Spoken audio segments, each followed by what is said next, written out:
हरे कृष्णा। इस संपूर्ण ब्रह्मांड में व्याप्त जो चेतना है वही परम भगवान श्री हरि हैं। उनकी आराधना, उनकी सेवा और उनके पवित्र नाम का जप मनुष्य को हर प्रकार की मुक्ति प्रदान करता है, न सिर्फ इस भौतिक संसार में अपितु इस जन्म मृत्यु के चक्र से भी। और ऐसे ही परम पावन भगवान श्री हरि को पूजने का ये मास था आषाढ़ मास।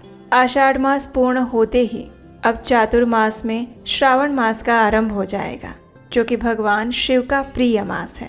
तो चलिए आज हम आषाढ़ मास कथा श्रृंखला की शेष कथाओं का श्रवण करते हैं। आइए आज की कथा आरंभ करते हैं।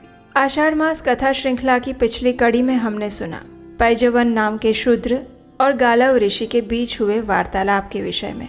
जब पैजवन नामक शूद्र गालव ऋषि से ये पूछते हैं कि आखिर चातुर्मास में पालन करने योग्य और कौन से कार्य हैं, तो उसके बाद गालव ऋषि पैजवन से अनेक प्रकार की सुंदर कथाओं का वर्णन सुनाते हैं और विशेषकर भगवान श्री हरि की शालिग्राम शिला के विषय में।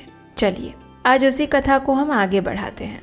ऋषि गालव ने कहा, भगवान विष्णु जिस प्रकार शालिग्राम शिला के स्वरूप को प्राप्त हुए और भगवान शिव भी जिस प्रकार लिंग आकार में स्थित हुए, वो सारा प्रसंग मैं अब तुम्हें कह रहा हूँ।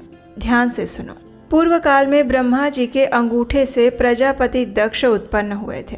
दक्ष की सती नामक एक पुत्री थी जो उत्तम लक्षणों से संपन्न और साध्वी थी। विधि के ज्ञाता भगवान शंकर ने सती के साथ वेदोक्त विधि से विवाह किया। दक्ष प्रजापति का चित्त मोहवश मूढ़ता को प्राप्त हो गया था। उन्होंने एक महान यज्ञ का आयोजन किया और उसमें भगवान शंकर के प्रति द्वेष भाव का परिचय दिया। अपने पिता के उस महान द्वेष से देवी सती अत्यंत क्रोधित हो गई। उन्होंने यज्ञ वेदी में आकर प्राणायाम में तत्पर होकर अग्निमयी धारणा के द्वारा अपने शरीर को त्याग दिया। उनके शरीर में जो पैतृक अंश था उसका परित्याग करके अपने भाग के साथ सती देवी ने मन ही मन शीतल हिमालय का चिंतन किया। मृत्यु काल में अपने कर्म के अधीन हुआ वो मन जहाँ जहाँ जाता है वहीं वहीं उसका अवतार होता है। इसलिए अग्नि में जली हुई सती देवी शीतल हिमालय का चिंतन करने के कारण हिमालय की पुत्री हुई। वहाँ पर्वत कन्या होकर उन्होंने शिव भक्ति में तत्पर होकर बड़ी उग्र तपस्या की। सहस्त्रों वर्षों के बाद भगवान महेश्वर ब्राह्मण का वेश धारण करके उस स्थान पर आए और देवी पार्वती के कर्म और स्वभाव की परीक्षा लेकर उन्हें तपस्या से विशुद्ध जाना। उसके बाद दिव्य शरीर धारण करके भगवान शिव ने पार्वती देवी का हाथ पकड़ लिया और कहा, हे देवी, आपने तपस्या से मुझे जीत लिया है, बोलो तुम्हारा कौन सा प्रिय कार्य करूं। तब देवी पार्वती ने महेश्वर से कहा, आप मुझे अंगीकार करने में मेरे पिता को निमित्त बनाइए। उनके इस प्रकार कहने पर भगवान शिव ने सप्तर्षियों को हिमालय राजा के पास भेजा। सप्तर्षियों ने हिमालय के पास जाकर लग्न का समय बताया और महादेव जी से सारा समाचार कहकर वे अपने स्थान आ गए। उसके बाद लग्न के दिन इंद्र आदि सभी देवता ब्रह्मा, विष्णु और अग्नि को आगे करके आए और वर वेश में भगवान शंकर का दर्शन करके बड़े प्रसन्न हुए। हिमवान ने दूल्हे के वेश में भगवान शिव का दर्शन करके अपने को कृतार्थ माना और प्रसन्नता पूर्वक मधुपर्क आदि शुभ उपचारों से उनका पूजन किया। उसके बाद वेदोक्त विधि से उस गुणवती कन्या को हिमवान ने भगवान शिव को सौंप दिया। उसके बाद भगवान शिव ने अग्नि की परिक्रमा की और जब उनसे गोत्र आदि पूछा गया तो वे लज्जित से हो गए। तत्पश्चात ब्रह्मा जी के कथन अनुसार विवाह की शेष विधि पूरी की गई। जो यज्ञ में चरु ग्रहण करते समय अपने 5 मुख प्रकाशित करने वाले हैं, वे ही भगवान महेश्वर गिरिराज नंदिनी के लिए सुंदर रूप और वेशभूषा से संपन्न वर बने हुए विराजमान थे।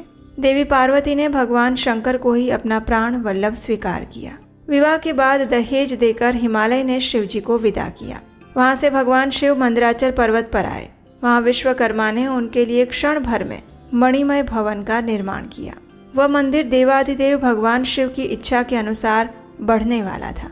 उस सुंदर भवन में देवी पार्वती के साथ निवास करते हुए भगवान शंकर की दृष्टि में वायु रूपधारी कामदेव आया। कामदेव ने शिव जी को देखकर इस प्रकार स्तवन किया। कामदेव ने कहा, हे वृषभ ध्वज, आपको नमस्कार है। आप गणों के स्वामी हैं। हे नाथ, मेरी रक्षा कीजिए। आपके इस चराचर जगत में कोई ऐसी वस्तु नहीं दिखाई देती जो आपसे रहित हो। आप ही रक्षक, आप ही सृष्टि करने वाले, आप ही समस्त संसार का संहार करने वाले हैं। हे महादेव, मुझ पर कृपा कीजिए और मुझे देह का दान दीजिए। ये सुनकर भगवान शिव ने कहा, हे कामदेव, मैंने पूर्व काल में तुम्हें देवी पार्वती के आगे भस्म किया है, अब पुनः उन्हीं के समीप शरीरधारी हो जाओ। भगवान शिव के ऐसा कहने पर कामदेव ने अपना शरीर धारण किया और विनय से नम्र होकर उसने देवी पार्वती के दोनों चरणों में प्रणाम किया। उस समय उसके मन में बड़ी प्रसन्नता थी। देवी पार्वती और परमेश्वर का प्रसाद पाकर महामोह और बल से संपन्न ऐसा कामदेव तीनों लोकों में विचरण करने लगा। प्राचीन काल में देवासुर संग्राम के अवसर पर भयंकर रूप धारण करने वाले बलोन्मत्त दानवों ने देवताओं को मारा। देवता सभी भयभीत होकर ब्रह्मा जी की शरण में गए। बृहस्पति आदि सभी देवताओं ने जगतपिता ब्रह्मा जी को नमस्कार करके उनकी स्तुति की और फिर सभी लोग हाथ जोड़कर खड़े हो गए। तब ब्रह्मा जी ने उनसे पूछा, हे देवताओं, किस लिए मेरे पास आए हो? तब देवताओं ने कहा, हे तात, इन दैत्यों ने युद्ध में हमें परास्त कर दिया है, अतः हम सब लोग आपकी शरण में आए हैं, कृपया हमारी रक्षा कीजिए। देवताओं की बात सुनकर ब्रह्मा जी ने कहा, एक समय शिव भक्तों ने भगवान विष्णु के भक्तों के साथ एक दूसरे को जीतने की इच्छा से बड़ा विवाद किया था और तब भगवान शंकर ने अपने भक्तों के देखते देखते एक परम अद्भुत रूप धारण किया। वो उनका हरिहर स्वरूप था। वे आधे शरीर से शिव और आधे शरीर से विष्णु हो गए। एक ओर भगवान विष्णु के चिन्ह और दूसरी ओर भगवान शिव के चिन्ह प्रकट हुए। एक ओर गरुड़ जी और दूसरी ओर नंदी वृषभ उपस्थित थे। एक ओर मेघ के समान श्याम वर्ण था तो दूसरी ओर कपूर के समान गौर वर्ण। दोनों में एकता का स्पष्टीकरण हुआ। इसी प्रकार संपूर्ण विश्व में एक ही भगवान व्यापक है, अतः विश्व भगवान से भिन्न नहीं है। ये देखकर पाखंडी और युक्तिवादी सभी आश्चर्यचकित हो गए। सबने अपने अपने मत का आग्रह छोड़कर मोक्ष मार्ग की शरण ली। मंदराचल पर्वत पर वो हरिहर की मूर्ति आज भी विद्यमान है, जिसकी प्रमथ आदि गण सदा स्तुति करते रहते हैं। सृष्टि, पालन और संहार करने वाली वो मूर्ति संपूर्ण विश्व का बीज और अनंत है। शिव और विष्णु की उस संयुक्त मूर्ति का स्मरण करने पर वो संपूर्ण पापों का नाश करती है। मुक्ति की इच्छा करने वाले मनुष्य उस मूर्ति का ध्यान करके परम पद को प्राप्त होते हैं। चातुर्मास में विशेष रूप से उसका ध्यान करना चाहिए। ऐसा करने से मनुष्य फिर कभी मानव लोक में जन्म नहीं लेता। उस हरिहर मूर्ति के समीप जो लोग जाते हैं उनका वे कल्याण करते हैं। इतना कहकर ब्रह्मा जी वहां से अंतर ध्यान हो गए। उसके बाद वे अग्नि आदि देवता मंदराचल पर्वत पर गए। भगवान महेश्वर को खोजते हुए वहीं भ्रमण करने लगे। उसके बाद चातुर्मास से पूर्ण होने पर हरिहर स्वरूपधारी भगवान शिव उनके ऊपर प्रसन्न हुए और उन्हें प्रत्यक्ष दर्शन देकर कहे, हे देवेश्वरों, अब तुम लोग जाओ, अपने अपने अधिकारों का उपभोग करो।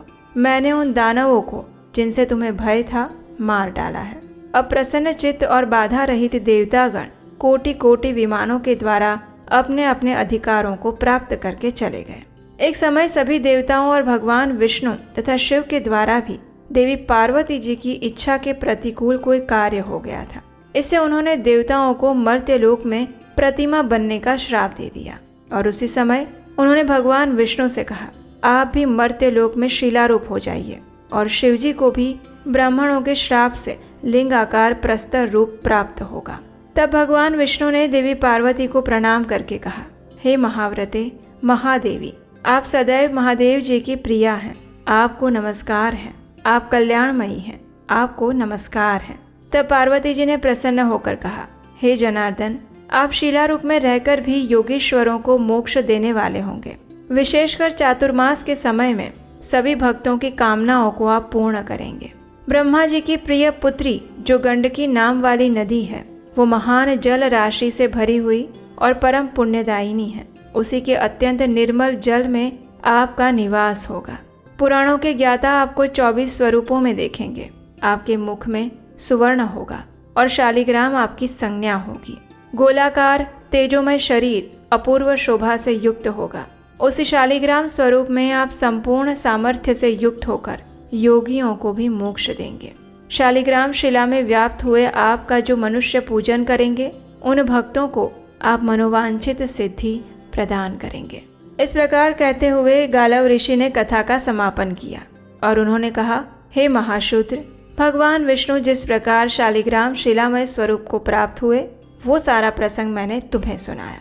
अब और क्या सुनना चाहते हो? तब पैजवन ब्राह्मण उनसे शालिग्राम पूजन की विधि के बारे में पूछते हैं और उस समय ऋषि गालव क्या उत्तर देते हैं वो हम सुनेंगे हमारी कल की आषाढ़ मास कथा श्रृंखला की अंतिम कड़ी में, और वो भी आपके अपने चैनल उपदेशाष्टकम पर, कल प्रातःकाल। हरे कृष्णा।